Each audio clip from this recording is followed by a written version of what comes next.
অত্যন্ত চোখস মেধাবী এবং সাহসী একজন আইনজীবী যিনি আজ পুরো দেশের আলোচিত একটি নাম। বলছিলাম নগাকৃতি সন্তান ব্যারিস্টার এস.এম. শাহরিয়ার কবিরের কথা। তার তীক্ষ্ণ যুক্তি, সাবলীল উপস্থাপনা আর নগার আঞ্চলিক ভাষার স্বতঃস্ফূর্ত ব্যবহার প্রতিপক্ষকে ঘায়েল করতে যেন জাদুর মতো কাজ করে।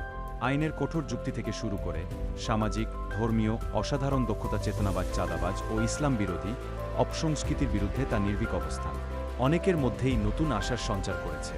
অনেকেই মনে করছেন ব্যারিস্টার শাহরিয়া শুধুমাত্র টকশো গরম করেই জনপ্রিয়তা পাচ্ছেন। তারা হয়তো জানেন না বাংলাদেশ কর্পোরেট বিনিয়োগ এবং আন্তর্জাতিক বিনিয়োগের পরামর্শক আইনজীবী সুপ্রিম কোর্টের। এই ব্যারিস্টার যুক্তরাজ্য গ্রেজেন থেকে ব্যারিস্টার অ্যাট ল ডিগ্রি লাভ করেন, ইস্ট লন্ডন বিশ্ববিদ্যালয় থেকে এলএলএম লাভ করেন এবং হার্ডার্সফিল্ড বিশ্ববিদ্যালয় থেকে এলএলবি সম্পন্ন করেন। ইসলামী মূল্যবোধে বিশ্বাসী এবার শাহরিয়ার কবিরের উপস্থাপনা, পরিশীলিত বক্তব্য, পরিষ্কার মৌলিক চুক্তিতে ভরপুর।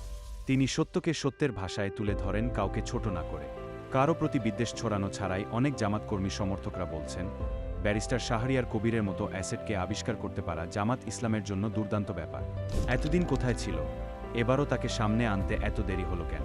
দলটির অ্যাডভোকেট শিশির মনির, ডাক্তার মির্জা গালিব টক শোতে সবচেয়ে অসাধারণ কথা বলেন জামায়াতে ইসলামীর হয়ে। কিন্তু বাইচান্স শাহরিয়ার কবিরকে আরও বেশি বোল্ড মনে হচ্ছে। তার হাতে এত তথ্য উপাত্ত, তার ভয়েস এত গর্জিয়াস, যেন যে কেউ উড়ে যাবে তার সামনে।